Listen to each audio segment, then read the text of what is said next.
माँ राधा और रामू की कहानी। एक समय की बात है, एक छोटे से गांव में एक बुजुर्ग महिला रहती थी। उनका नाम राधा था। राधा बहुत ही दयालु और सहानुभूतिपूर्ण थी। वह बहुत गरीब थी, लेकिन उनकी गरीबी उनके स्नेह और दया को कभी कम नहीं कर सकी।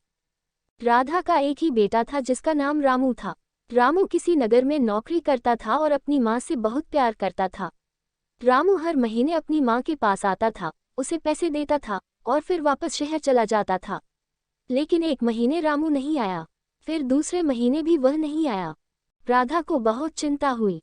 उसने सोचा कि उसके पास पैसे तो है, लेकिन उसके बेटे का ख्याल उसे चैन नहीं आने दे रहा था।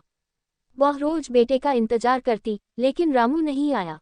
अंततः राधा ने फैसला किया कि वह शहर जाएगी और अपने बेटे का पता लगाएगी।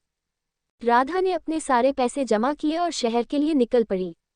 शहर में पहुंचकर उसने अपने बेटे को ढूंढना शुरू किया। दिनों बीत गए, लेकिन वह अपने बेटे का पता नहीं लगा सकी। उसके पास पैसे भी खत्म हो गए थे।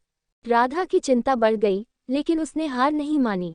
एक दिन वह एक दुकान के सामने बैठी थी और रो रही थी। दुकानदार ने उसे देखा और उसके दुख का कारण पूछा।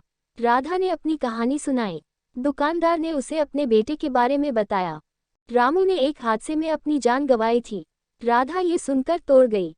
उसने अपने बेटे के नाम की मिट्टी अपने हाथों से चूमी। उसकी आंखों में आंसू थे, लेकिन उसके मन में एक आशा थी। उसने अपने बेटे को खोने के दुख को स्वीकार किया और अपने गांव लौटने का फैसला किया। राधा की कहानी हमें ये सिखाती है कि जीवन में कठिनाइयां आएंगी, लेकिन हमें कभी हार नहीं माननी चाहिए। उसकी कहानी हमें दया, सहानुभूति और प्यार की शक्ति के बारे में भी याद दिलाती है।